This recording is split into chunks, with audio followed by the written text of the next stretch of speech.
ಜಿಲ್ಲೆಯ ಅಥಣಿ ಹಾಗೂ ಕಾಗವಾಡ ತಾಲೂಕಿನಾದ್ಯಂತ ರೈತ ಕುಟುಂಬದ 1660 ಎಕರೆ ರೈತರ ಜಮೀನು ವಕ್ಫ್ ಆಸ್ತಿ ಎಂದು ಕಬಳಿಕೆಯಾಗಿದೆ. ಸರ್ಕಾರದ ಹುಡುಗಾಟಕ್ಕೆ ರೈತರು ಸಂಕಷ್ಟ ಅನುಭವಿಸುತ್ತಾ ಇರುವ ಸಂದರ್ಭದಲ್ಲಿ ಜನಪ್ರತಿನಿಧಿಗಳು ಮೌನವಾಗಿರುವುದು ವಿಷಾದನೀಯ. ಸಂತ್ರಸ್ತ ರೈತರ ಪರವಾಗಿ ಅವರಿಗೆ ನ್ಯಾಯ ಸಿಗುವವರೆಗೆ ನಮ್ಮ ಹೋರಾಟ ನಿರಂತರ ಎಂದು ನ್ಯಾಯವಾದಿ ಸಂಪತ್ ಕುಮಾರ್ ಶೆಟ್ಟಿ ಅವರು ಹೇಳಿದರು. ಪಟ್ಟಣದಲ್ಲಿ ರೈತ ಸಂಘ, ಮಾಜಿ ಸೈನಿಕರ ಸಂಘ ಹಾಗೂ ವಿವಿಧ ಸಂಘಟನೆಗಳ ಸಹಯೋಗದಲ್ಲಿ ಹಮ್ಮಿಕೊಂಡಿದ್ದ ಪ್ರತಿಭಟನೆಯಲ್ಲಿ ಮಾತನಾಡಿ, ತಹಸೀಲ್ದಾರ್ ಕಚೇರಿಯವರಿಂದ ಪಡೆದ ಮಾಹಿತಿಯಿಂದ ಅಥಣಿ ತಾಲೂಕಿನಲ್ಲಿ 2 ಬಾರಿ ಗೆಜೆಟ್ ಆಗಿ ಸುಮಾರು 1660 ಎಕರೆ ಜಮೀನು ವಕ್ಫ್ ಎಂದು ನಮೂದು ಆಗಿದೆ.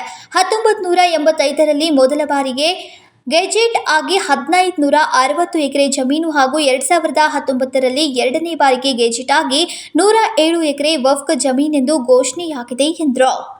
ಏನಿವತ್ತು ಅಥಣಿ ಪಟ್ಟಣದಲ್ಲಿ ವಕ್ಫ್ ಬೋರ್ಡ್ ಹಟಾವೋ ದೇಶ ಬಚಾವೋ ಅನ್ನುವಂಥ ಒಂದು ಆಂದೋಲನವನ್ನ ಹೋರಾಟವನ್ನ ಏನು ಹಮ್ಮಿಕೊಳ್ಳಲಾಗಿದೆ, ಅದಕ್ಕೆ ಪ್ರತಿಯೊಂದು ಸಂಘಟನೆ ಇವತ್ತು ನಮ್ಮ ಜೊತೆ ಕೈ ಜೋಡಿಸಿದೆ.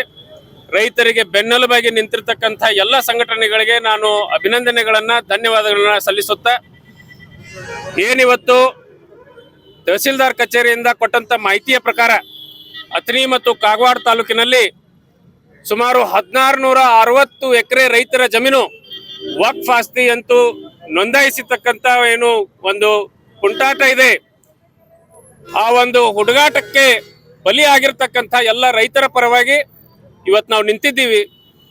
ಇದಕ್ಕೆ ಉತ್ತರವಾಗಿ ನಾವು ಇವತ್ತು ಒಂದು ಪ್ರತಿಭಟನೆಯನ್ನು ಹಮ್ಮಿಕೊಂಡಿದ್ದೇವೆ.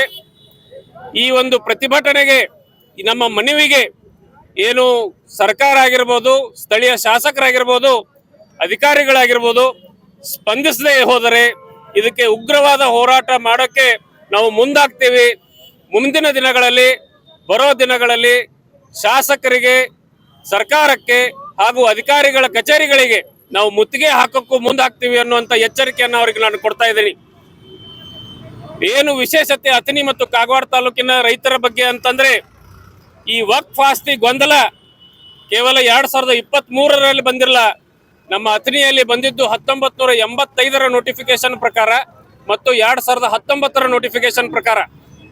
ಹಾಗಾಗಿ ಸರ್ಕಾರ ಕೂಡಲೇ ತಕ್ಷಣವೇ ಈ ಎರಡೂ ನೋಟಿಫಿಕೇಶನ್ಗಳನ್ನ ಹಿಂಪಡಿಬೇಕು ಮತ್ತೆ ರೈತರಿಗೆ ಉಳುಮೆ ಮಾಡಕ್ಕೆ ಅವಕಾಶ ಕೊಡಬೇಕು ಅನ್ನುವಂಥದ್ದು ಎಚ್ಚರಿಕೆಯನ್ನ ಮತ್ತು ಆಗ್ರಹವನ್ನ ನಾನು ಸರ್ಕಾರಕ್ಕೆ ಮಾಡ್ತಾ ಇದ್ದೀನಿ.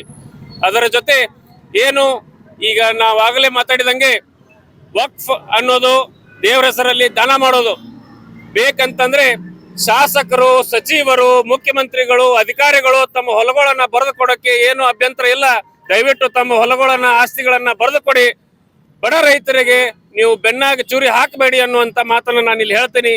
ಈ ಒಂದು ಮಾತನ್ನು ಹೇಳ್ತಾ ಸರ್ಕಾರಕ್ಕೆ ಮೊದಲು ಮನವಿ ಮಾಡ್ತೀವಿ.